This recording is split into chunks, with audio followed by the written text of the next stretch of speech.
Fundación Pintando Corazones, Pinturas Tropical, presentan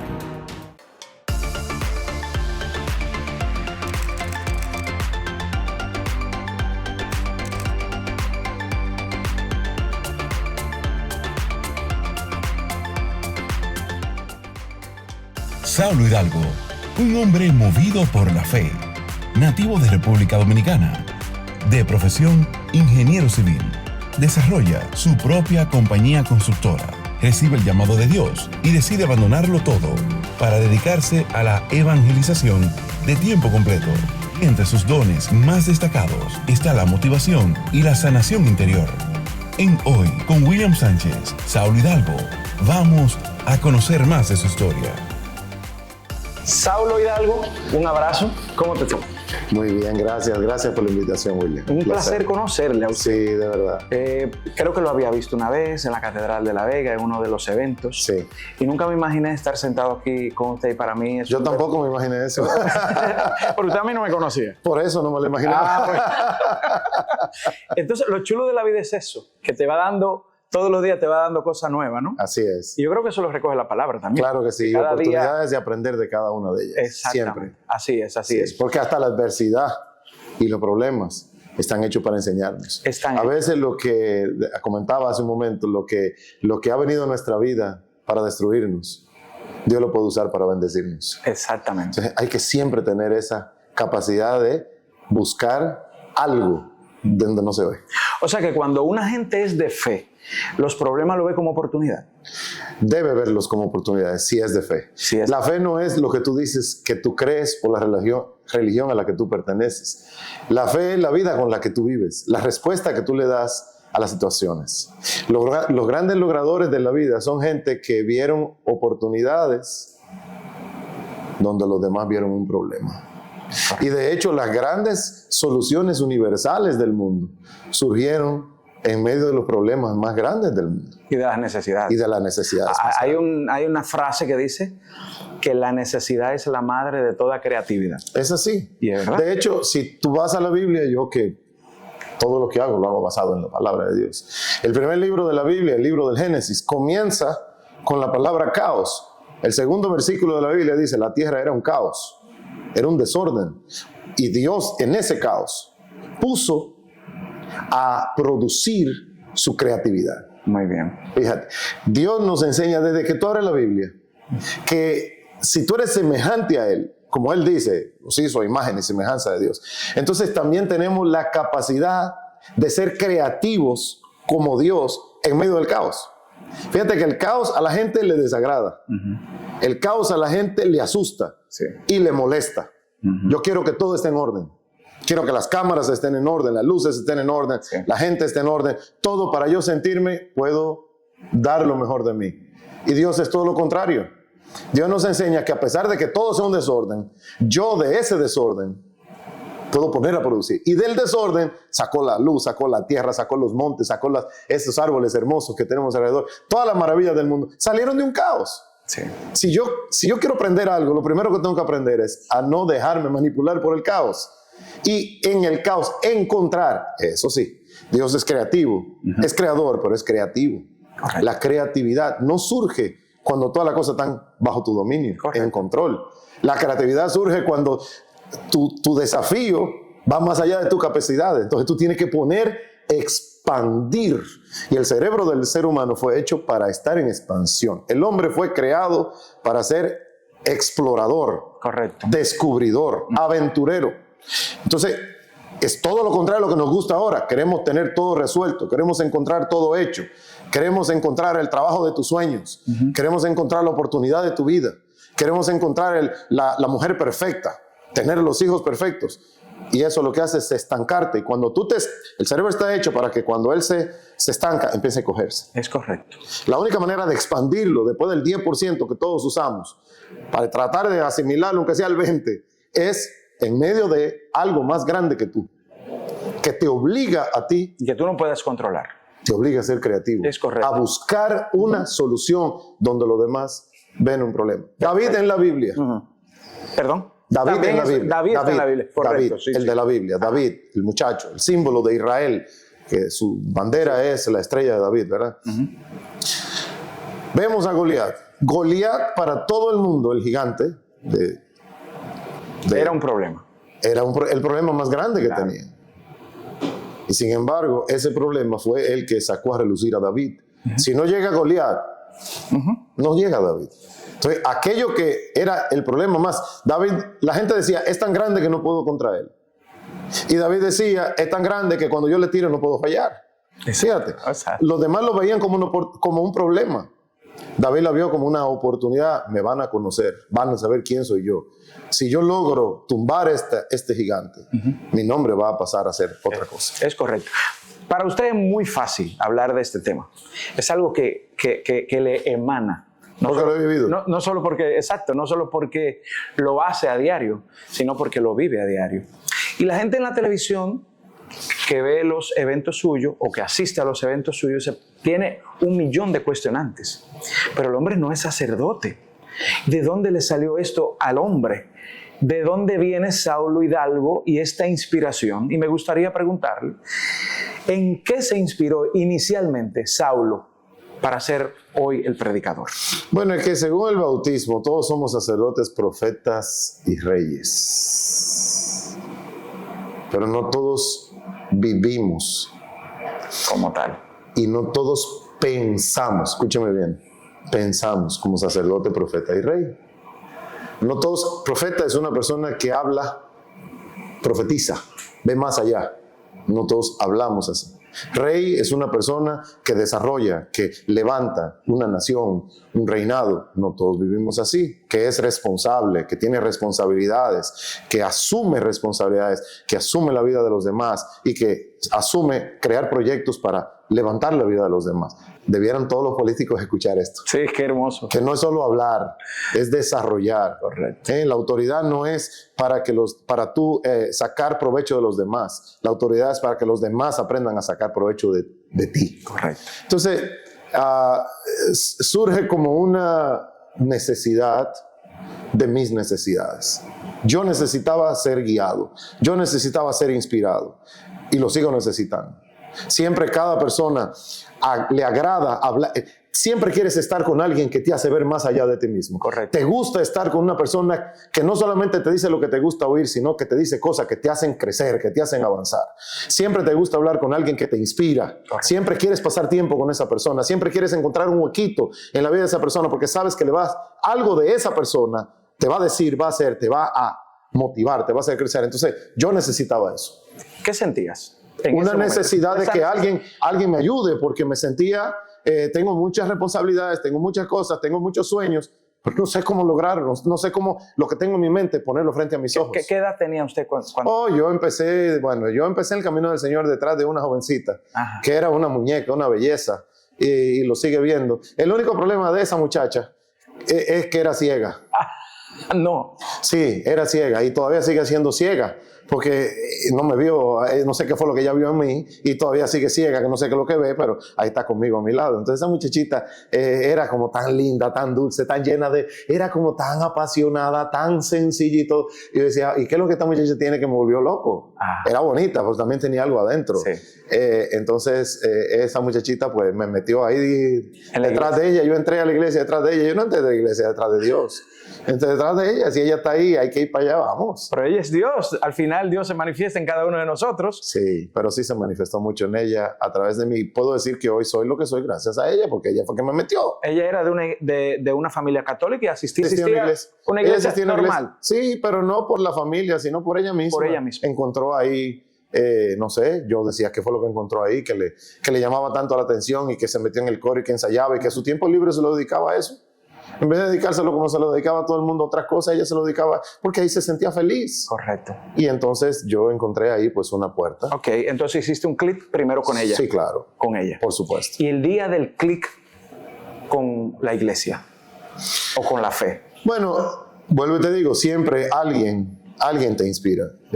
Cuando yo conocí ese grupo, Santísima Trinidad de Santo Domingo, estaba compuesto de muchos jóvenes como yo, profesionales, gente de familia tal vez adinerada, acaudalada, gente con mucho trabajo, y sin embargo estaban ahí y yo decía, ¿qué hacen esta gente aquí? Sí. O sea, meterse un fin de semana aquí y que hablarle de Dios a la gente y a sentarse, a oír tu problema y todo. Tú no tienes necesidad de eso, tú no tienes un problema muy grande, tú eres una persona exitosa, pero entendían que podían darle a otros herramientas que les hicieran crecer. Entonces eso me llamó la atención y yo quiero hacer algo así también con mi vida.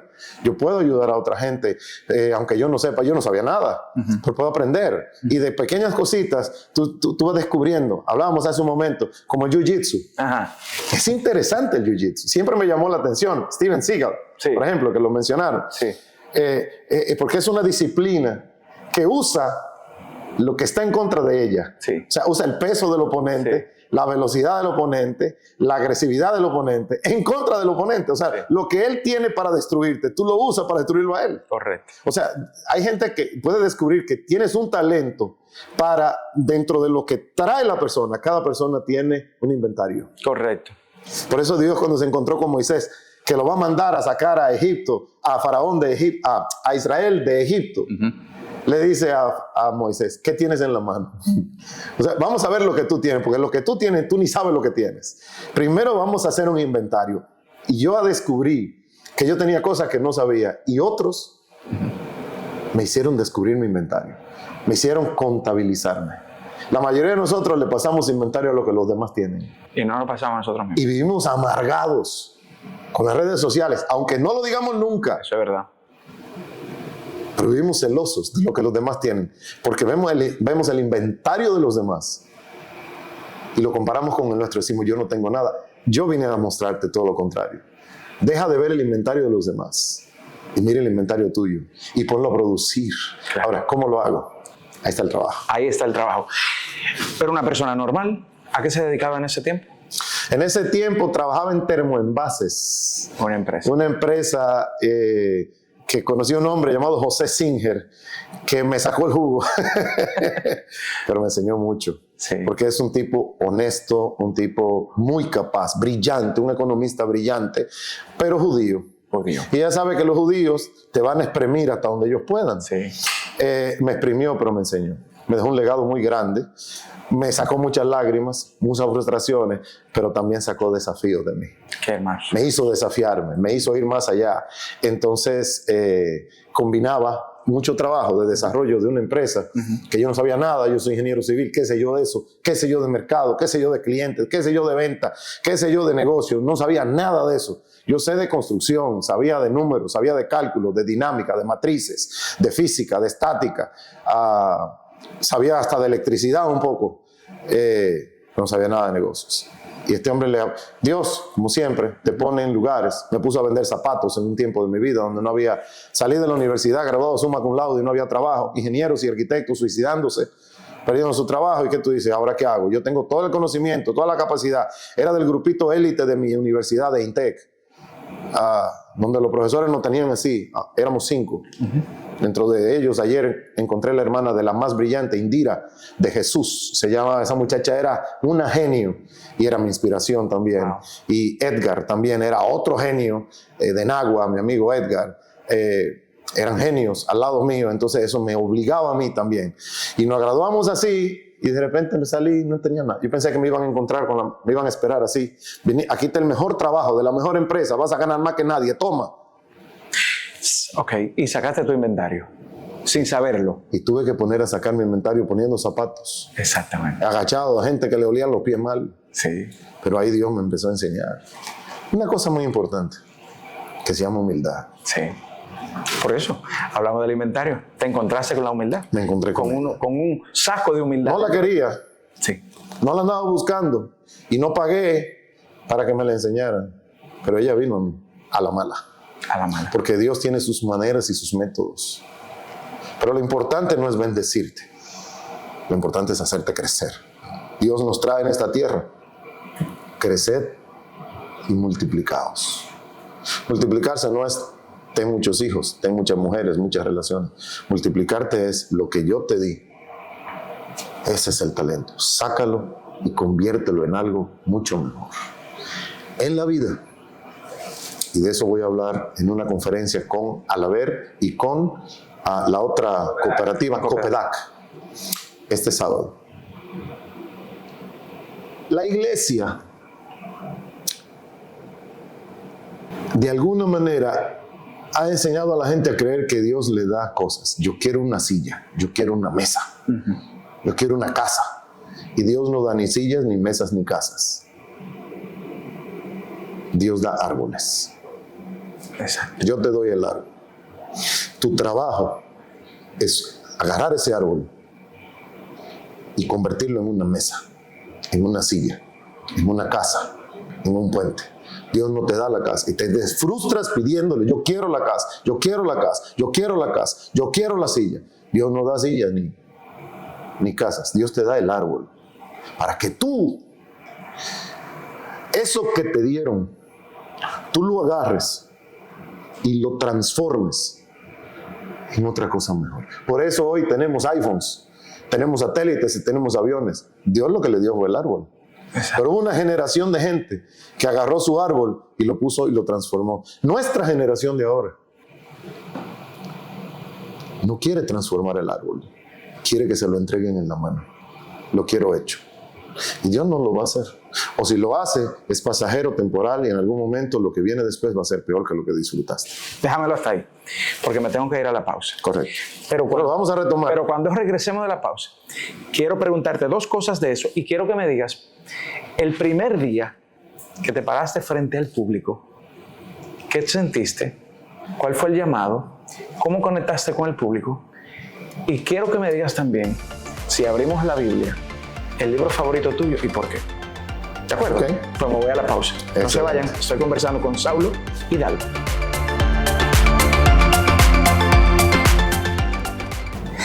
Y por supuesto, debo saber, ¿qué sentiste la primera vez que te paraste en un escenario para dar una conferencia? Terror. Y no fue en un escenario, ni fue una conferencia, fue en un grupito de personas. Y me nublé tanto que en un momento la persona que me invitó a mí, yo volteé, estaba allá y le tenía la mano en la cabeza. Porque estaba diciendo todos los disparates del mundo que te puedas imaginar y un poco más. Fue un caos. Ese día yo dije, esto no es para mí, no lo voy a hacer. Mi primer miedo que tuve que enfrentar. ¡Wow! Lo que voy a hacer y lo que van a decir de lo que voy a... Porque siempre van a hablar de lo que tú haces. Exactamente. Siempre. Si no hablan de lo que tú haces es porque no estás haciendo nada. Y hasta por no hacer nada van a hablar. Exactamente. Entonces, o sea que como quiera van a hablar. Como quiera van a hablar. Entonces es mejor hacerlo bien para satisfacción propia y satisfacción de los demás. Si lo logras bien, la satisfacción de los demás. Si no, también. Porque estás ahí cumpliendo una vocación, un llamado. ¿De qué hablabas en ese primer encuentro? Hombre, no me preguntes eso. Hablaba matrimonios y yo estaba recién casado. Y frente a mí tenía matrimonio de 30 y 35 años. Y yo, lo único que yo leí en la Biblia fue el demonio vencido. Yo empecé a hablar del demonio. No. En vez de hablar del matrimonio, de la fidelidad, del hogar, de la relación, de la amistad, del crecimiento, de la construcción de algo juntos, yo empecé a hablar del demonio. No. ¿Qué dije? Ni yo me acuerdo. Solo sé que fue un desastre. Pero ese día descubrí que yo era algo que tenía que desarrollarse. Entonces necesitaba más tiempo. Eso era todo. Solo necesitaba un poco más de tiempo y pulirse. Decía Juan Pablo II, a evangelizar se aprende evangelizando. Hay que meterse. Y si yo quisiera ser predicador, yo soy siendo un feligrés normal de la Iglesia Católica y yo quisiera ser un Saulo, ¿qué haría? ¿Qué me recomienda hacer? Primero tienes que prepararte, obviamente. No es salir aquí porque me gusta, porque vi aquel. Mucha gente me dice, me encantaría hacer lo que usted hace. Uh-huh. Y yo solamente le digo, sí, eso está buenísimo, gracias, Señor, bendito Dios. Ahora, ¿te gustaría hacer lo que yo hago? Pero ¿te gustaría hacer lo que yo hice para hacer lo que yo hago? ¿Pasar lo que yo he pasado para estar haciendo lo que yo estoy haciendo? Entonces esa es la pregunta, o sea, es un proceso, es un trabajo, es un sacrificio, es un precio alto que se paga porque hay que renunciar a muchas cosas, pero no lo cambiaría por nada. Por nada. Por nada, porque ver cómo la gente puede transformarse con 3 palabritas que un nadie como yo pueda decirles, eso no tiene precio. Igual. Los libros llegan luego de que ya decididamente eres predicador. Entonces dijiste, bueno, esto que yo digo, déjame comenzar a escribirlo. Los libros son como las canciones. Exacto. Y las canciones más fuertes, más poderosas son aquellas que le nacen a los artistas cuando están atravesando ese tipo de situaciones, aunque después lo disfracen y le pongan aquí, le pongan allá, pero son el resultado de tu propia experiencia, de tu propio dolor, de tu propia caerte, de tus propios miedos, de tus propias dudas, de tus propias inseguridades.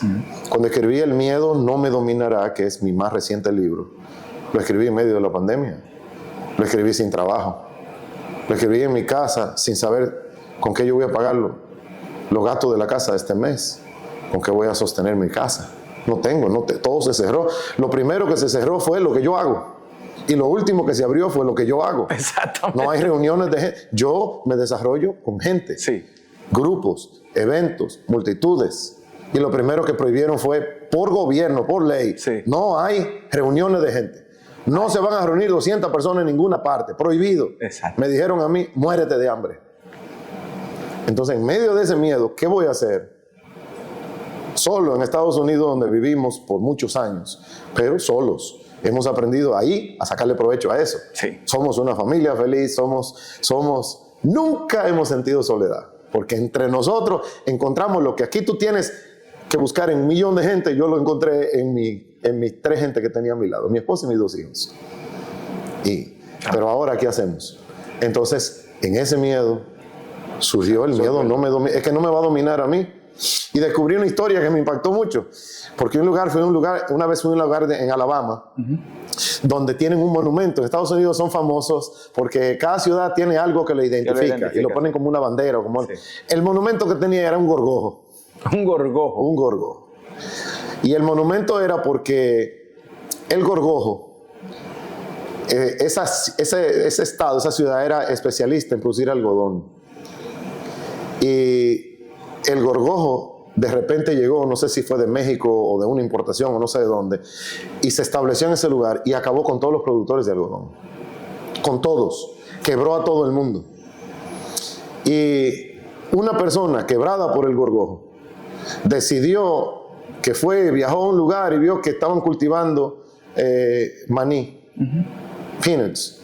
Y él dijo, pues como no puedo cultivar por este bendito pájaro, este insecto que me ha destruido todo, voy a cultivar el maní.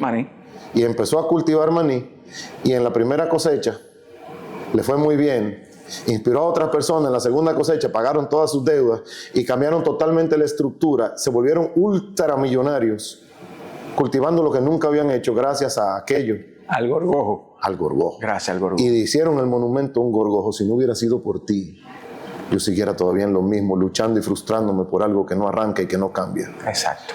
Tú fuiste quien sacó de mí lo que yo soy ahora. Entonces, podríamos decir que gracias a la pandemia salió el libro. Salió ese libro, por supuesto. Ese libro. Sí. Y me imagino cuánta gente inspirada. Y gracias a la pandemia salieron muchísimas cosas. Claro que sí. Aprendí a hacer diseño, aprendí a hacer edición, aprendí a grabar, aprendí un montón de cosas que yo no sabía nada, no tenía idea de nada.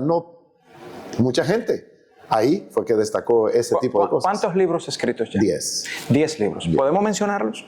Sí, para claro. yo irlo poniendo en la pantalla. Claro. Y por favor, me dice un poquito de por qué estuvo inspirado cada uno. Bueno, el primero se llama Cómo superar los momentos de crisis en medio de una crisis. ¿Económica? En medio de una crisis de todo. Espiritual, familiar, económica, de todo. Y ahí surgió Cómo superar los momentos de crisis. El segundo libro se llamó Hacia dónde voy en la vida, porque mi vida me cambió. Mi vida me cambió y fue el momento en que Dios me llamó a dejarlo todo, cerrar la constructora, cerrar mi negocio para dedicarme a predicar. Sin un libro, bueno, ya tenía un libro, pero apenas estaba arrancando. Nadie me conocía fuera del país. Y yo no tenía nada, entonces, ¿hacia dónde voy en la vida? Lo importante no es dónde tú estuviste, sino hacia dónde tú te diriges. Wow. Entonces surgió ahí. Después surgió un librito pequeño que se llama Usted Puede. O sea, fíjate cómo va la cadena. O sea, es un proceso. Estamos en el tercero. Actitudes para enfrentar los tiempos difíciles, ¿verdad? Luego, ¿qué voy a hacer con mi vida? Necesito una estrategia, una planificación. Nada surge de la nada. Solo Dios sacó de la nada. Pero lo demás, del inventario que tú tienes que ponerlo a transformarlo, producirlo, y todo es parte de un proceso. Después tienes que creer en ti, creer en Dios, pero también creer en ti. Sí, claro. No, nadie va... Es difícil encontrar a alguien que cree en ti, es bueno encontrar a alguien. Yo quiero ser alguien que te ayude a creer en ti. Yo quiero desarrollar líderes en empresas, managers, gerentes, supervisores de grupo que crean en su gente y ayuden a su gente a creer en ellos. Porque he descubierto a lo largo de este camino que la mayoría de la gente no cree en sí mismos. Número 2, también he descubierto que la mayoría de la gente no tiene a alguien que cree en ellos. Número 3, también he descubierto que la mayoría de la gente es capaz de lograr maravillas cuando encuentra a alguien que crea en ellos. Eso es verdad. Fíjate, todo eso, crisis, estrategia, decisión, visión, planificación y después aliento. Aliento. A mí mismo. Y ahí, con el librito pequeño, el tercero, ¿cómo se llama? Usted puede. Usted puede. Después, con el no me acuerdo quién vino, si fue del Pozo al Palacio. Del Pozo al Palacio. Del Pozo al Palacio. Del Pozo al Palacio. Busquen ese libro. Del Pozo al Palacio. Con la actitud correcta. Eso es como la gente que viene de la nada y llega al Palacio del Rey, ¿no? José salió de un pozo, lo tiraron en un pozo, literalmente. La gente que él amaba. La decepción más grande no te lo dan los de afuera, te lo dan los de adentro. Y de un pozo llegó a un palacio. Y en todo el proceso, un proceso duro de soledad, lo que él hizo fue trabajar su actitud. Y le tocó ser esclavo, y lo primero que hizo cuando llegó a ser esclavo dijo, ¿qué es lo que hace un esclavo? Aquí un esclavo hace esto, yo voy a ser el mejor esclavo de esta casa. Al punto que el dueño de la casa lo nombró el jefe de todos los esclavos. Luego de ahí la mujer se enamora de él, tipo buen mozo, quiere acostarse con él, le dijo, no, este hombre me confió todo, lo único que me dijo fue, mi esposa, no me la toques. Entonces yo no puedo hacer eso. Ella lo acusó y va para la cárcel. Llega a la cárcel sin hacer nada. ¿Qué es lo que hace un preso? Un preso aquí hace esto y esto. Yo voy a ser el mejor preso de esta cárcel. Al punto de que el jefe el carcelero lo nombró el jefe de todos los presos. Que él no hacía nada sin este. Donde quiera que llegaba. Entonces, el faraón se enteró de este tipo. Cuando llegó allá, tú vas a ser el segundo. Del pozo al palacio. Por su actitud. Su actitud. Dentro de la cárcel estaba ayudando a otros a desarrollar sus sueños. Qué maravilla. Dentro de la cárcel. Qué maravilla. Entonces, faraón dijo, este tipo yo lo necesito. Lo puso ahí, en medio de la abundancia.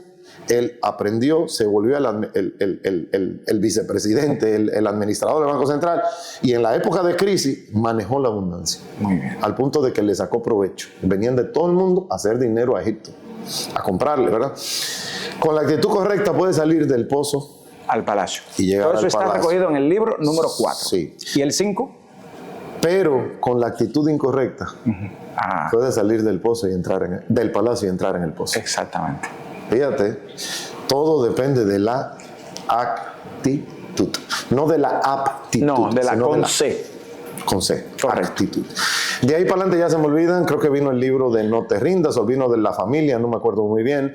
No te rindas fue uno, Inspiración en días de desesperación, porque lo necesitamos todos, todos. El matrimonio fuerte necesita terapia y necesita también inspiración. El profesional exitoso necesita terapia e inspiración. El que está pasando problemas necesita terapia. Todos necesitamos terapia e inspiración. Y luego vino la familia que yo quiero tener. La familia no nace, se hace. ¿Y cómo lo hago? Como la que quiero tener. Bueno, hay que aprender, hay que aprender. Por eso uno de los profetas menores de la Biblia, Oseas, dice, mi pueblo perece por falta de conocimiento.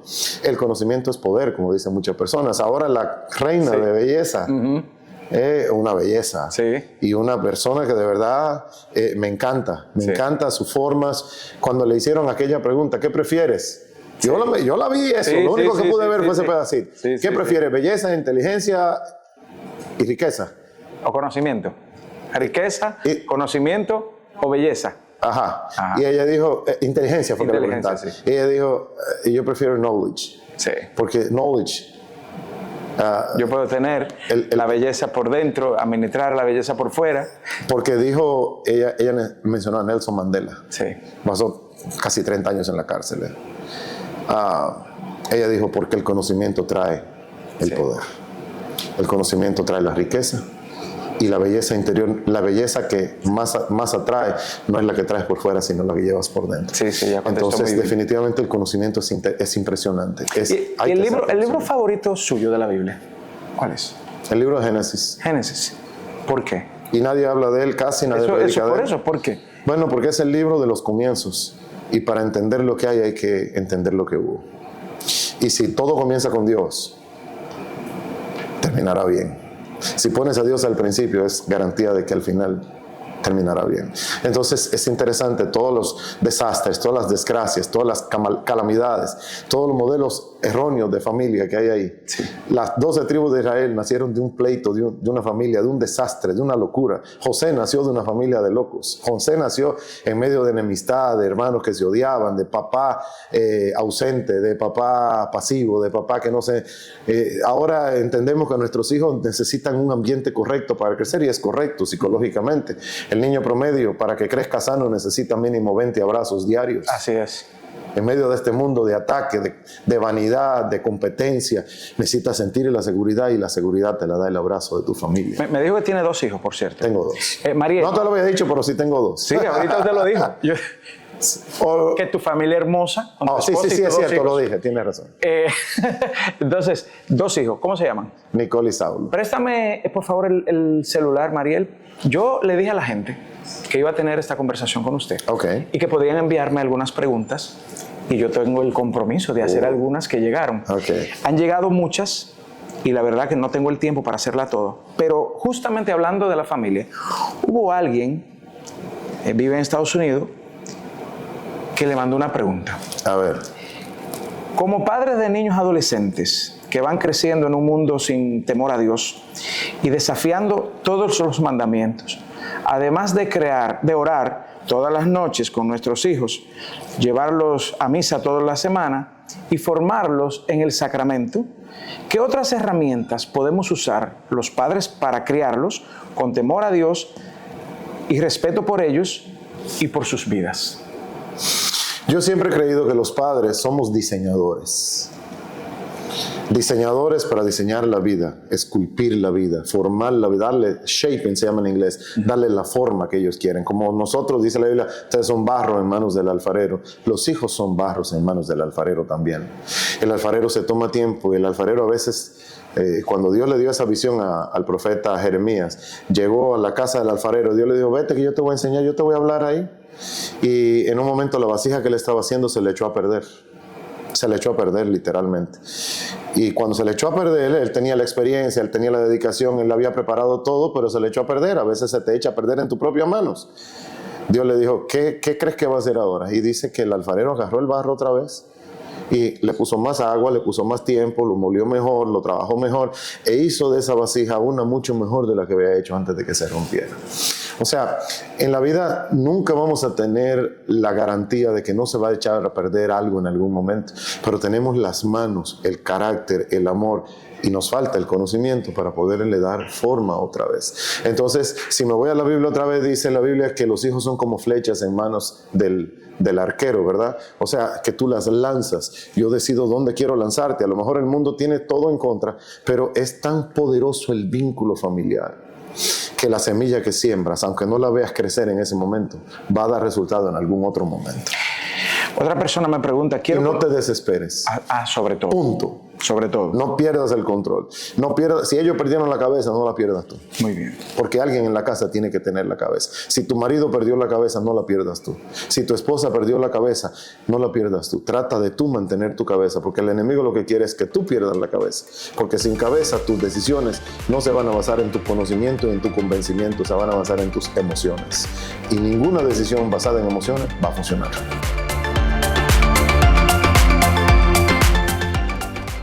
Otra pregunta que me llegó fue, quiero conocer su opinión del protagonismo de la Virgen en la Iglesia Católica. Su opinión.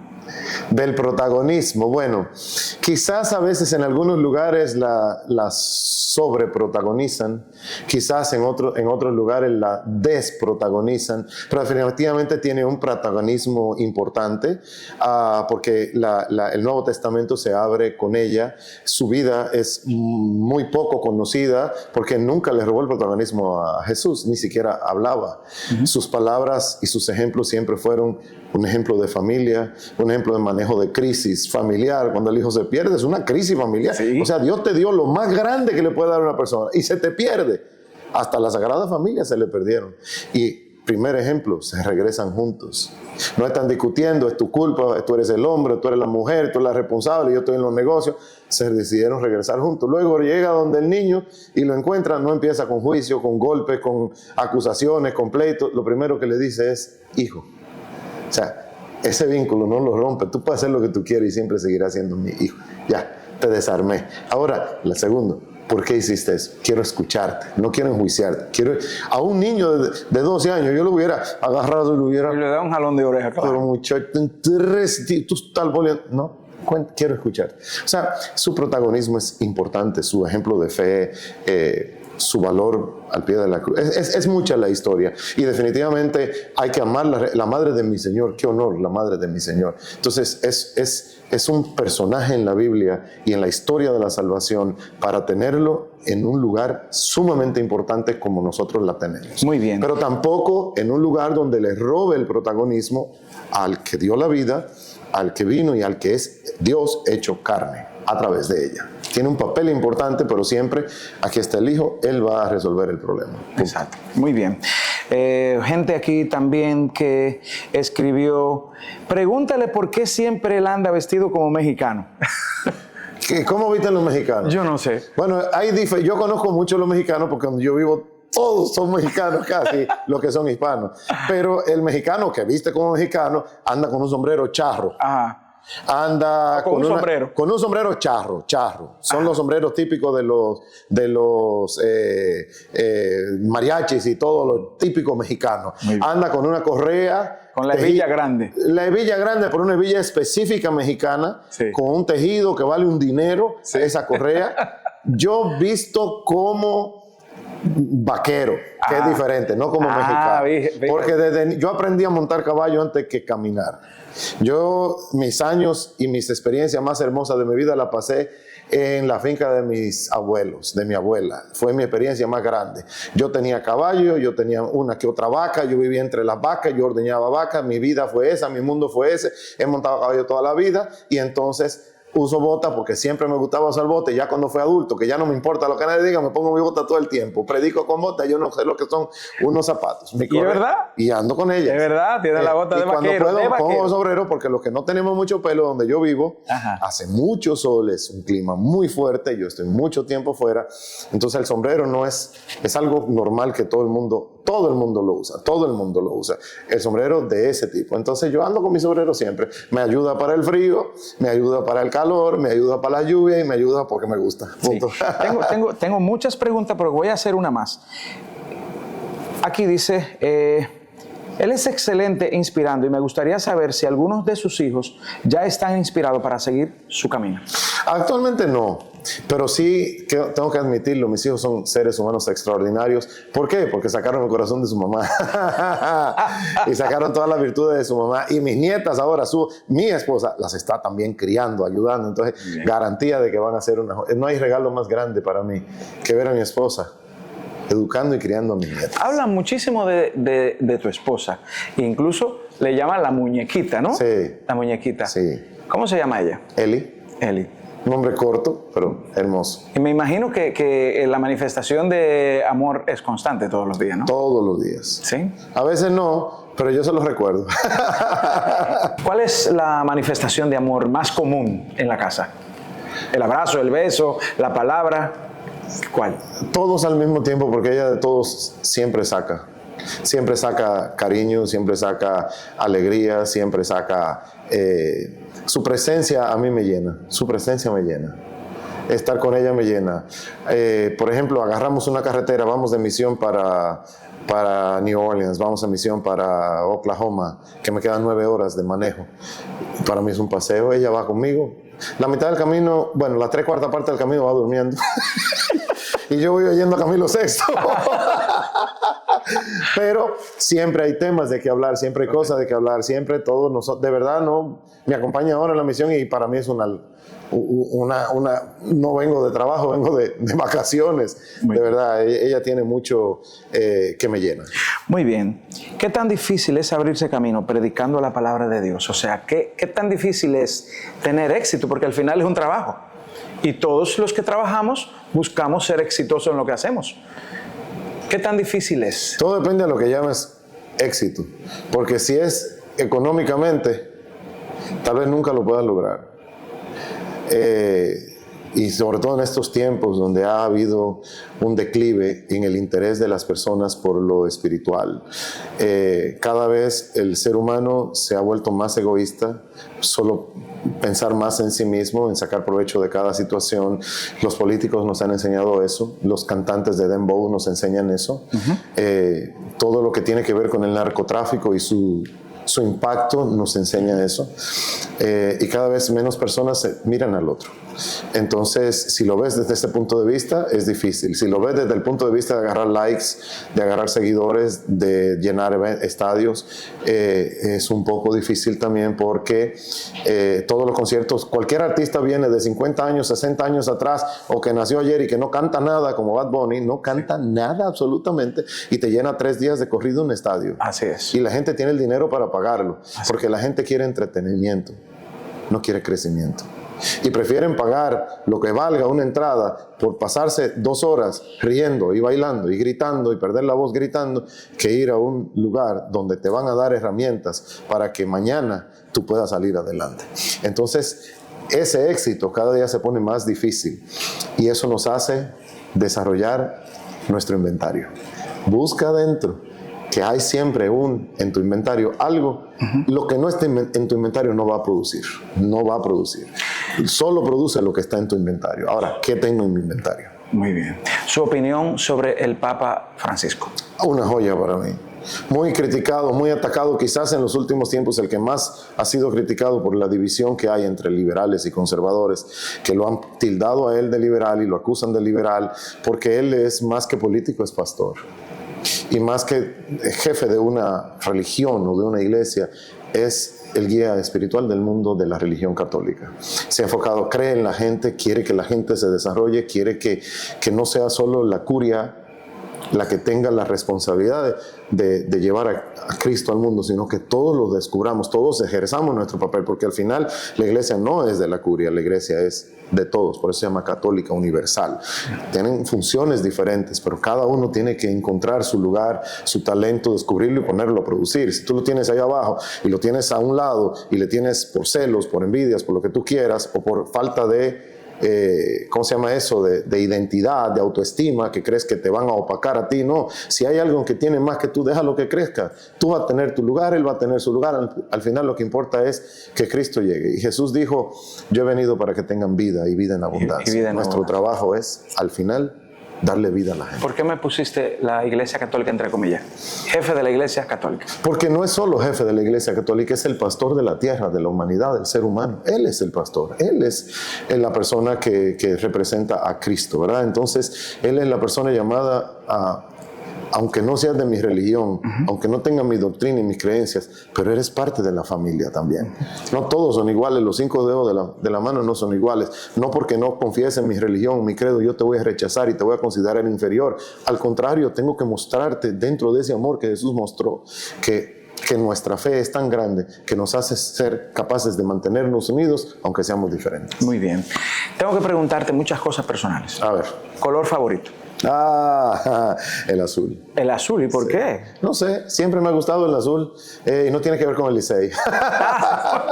Eso es posible también. Sí, aunque soy liceísta. Pero no tiene nada que ver. No tiene nada que ver. En una palabra, Jesús es... Es mi líder. Un sueño por cumplir. Poder llegar a más personas. poder llegar a más personas. Ese es mi sueño. Lo seguiré hasta el final, llegar a más personas en el menor tiempo posible.